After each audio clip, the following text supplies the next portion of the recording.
পাকা আমের এই দারুণ স্বাদের সন্দেশ যদি একবার বাসায় বানাতে পারেন তাহলে বারবার খেতে মন চাইবে। অল্প সময় অল্প উপকরণে বানিয়ে নেওয়া যায়। প্রথমে আমি 1 লিটার দুধ একটা পাত্রে গ্যাসের ফ্লেম অন করে বসিয়ে দিয়েছি। দুধটা ফুটে এলে তার মধ্যে 1 টেবিল চামচ ভিনেগার দিয়ে ছানাটা কাটিয়ে নেব। ছানাটা ভালোভাবে নাড়িয়ে চাড়িয়ে যখন দুধ থেকে ছানাটা আলাদা হয়ে যাবে তখন আমি একটা পাতলা সুতি কাপড়ের উপর ঢেলে নেব। ঢেলে নেওয়া হয়ে গেলে ঠান্ডা জল দিয়ে ভালোভাবে ছানাটা ধুয়ে নেব যাতে ভিনেগারের গন্ধ না থাকে। তারপরে আমি 5 মিনিট ঝুলিয়ে রাখবো, তাহলে জলটা ঝরে যাবে। তারপরে ছানাটাকে হাত দিয়ে ভেঙে নেব, সুন্দর করে একটু মসৃণ করে ভেঙে নেব। তারপরে গ্যাসের ফ্লেম অন করে একটা প্যান বসিয়ে দিয়েছি। দিয়ে দিচ্ছি 1 কাপ আমের রস, তার মধ্যে দিয়ে দিচ্ছি 1/4 কাপ চিনি। চিনিটা আপনারা আপনাদের পছন্দ অনুযায়ী দিতে পারেন। তারপরে নাড়িয়ে চাড়িয়ে চিনিটা গলে যাওয়া পর্যন্ত অপেক্ষা করব। চিনিটা গলে গেলে আমি 1/4 কাপ গুঁড়ো দুধ এর মধ্যে দিয়ে দেবো। গুঁড়ো দুধটা দিয়ে কিন্তু হাত নাড়িয়ে ভালোভাবে মিশিয়ে নিতে হবে, ভিতরে দানা দানা ভাব থাকা যাবে না। তারপরে দিয়ে দিচ্ছি ছানাটা দিয়ে ভালোভাবে নাড়িয়ে চাড়িয়ে মিশিয়ে নিতে হবে প্রথমে।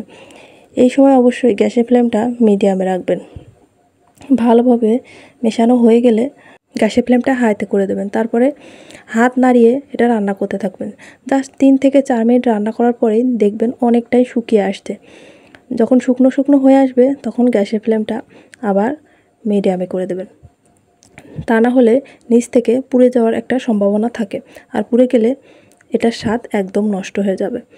ভালোভাবে নাড়িয়ে চাড়িয়ে ভালোভাবে শুকনো পর্যন্ত অপেক্ষা করতে হবে। তা না হলে যদি আপনি প্লেটে ঢালেন তখন কিন্তু কেটে ঠিকমতো সন্দেশটা তুলতে পারবেন না। এজন্য ভালোভাবে শুকনো শুকনো করে নিতে হবে। দেখুন প্রায় শুকিয়ে এসছে এবং প্যান থেকে আস্তে আস্তে উঠে আসছে ছানাটা। যখন এই পর্যায়ে আসবে তখন আর একটু শুকিয়ে নিতে হবে। তারপর ভালোভাবে শুকনো শুকনো হয়ে গেলে একটা প্লেটে ঘি ব্রাশ করে রাখতে হবে। ঘি ব্রাশ করে রেখে তার মধ্যে ঢেলে নিতে হবে।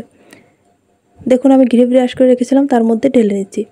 ঢেলে নিয়ে আপনি যে শেপটা দিতে চান এই গরম অবস্থায় কিন্তু সেই শেপটা দিয়ে নেবেন, কারণ ঠান্ডা হয়ে গেলে এটা কিন্তু শক্ত হয়ে যাবে। আমি এটা চৌকো শেপ দিয়ে নিচ্ছি।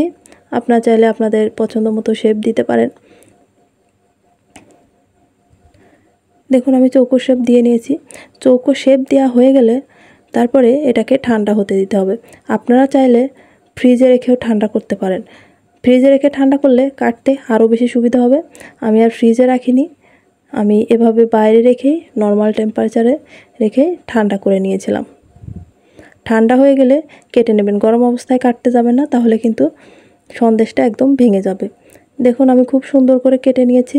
কেটে উপর দিয়ে আমি বাদাম গ্রেট করে দিয়েছি। আপনারা চাইলে যে কোনো বাদাম দিতে পারেন। ভিডিওটা ভালো লাগলে অবশ্যই লাইক কমেন্ট করে পাশে থাকবেন।